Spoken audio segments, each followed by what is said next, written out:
Alright, let's take a look at question number 4.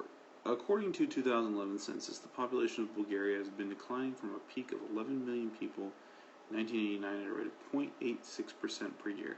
The trend continues given an exponential function that describes the population of Bulgaria after, that's hard to see here, but that's a t, after t years. Okay, so the equation we're going to use is y f of t, or p of t, whatever that says, a b t, where a is the initial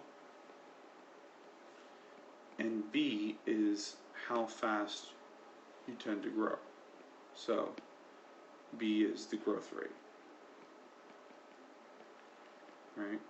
So the answer to this question is actually going to be D. Now, the trick here is to realize that what we are talking about is a percent. So you have to take 0.86 and divide by 100, which means you move the decimal place 2 slots over, which gives me 0.0086. But also equally as important is you are not just growing 86%. Because if you think about that, 80.86% would mean that you're actually losing something. So in other words, take a simple example like 100. You have $100, and if you multiply that by 0.25, you get $25, right?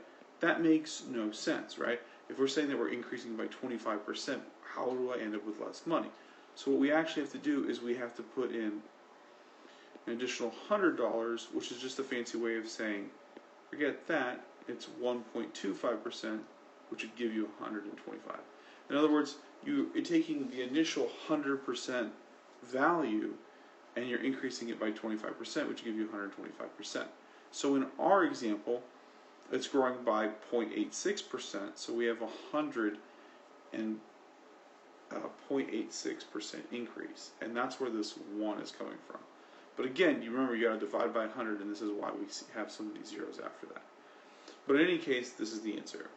As a side note, I did try to look up the problem online and type the question in, but nothing really popped up of any significance. So I would encourage you to look up exponential functions and exponential growth and decay just to have an idea of what's going on here. Okay. Also equally important is that this function is growing, right? That's answer choice E is if you were like losing value, as opposed to maybe you say if it was decay, it would be E, right? So that's wrong. That's wrong. That's wrong. That's wrong. The only answer choice that works is D. Hopefully that makes sense. See you in the next video.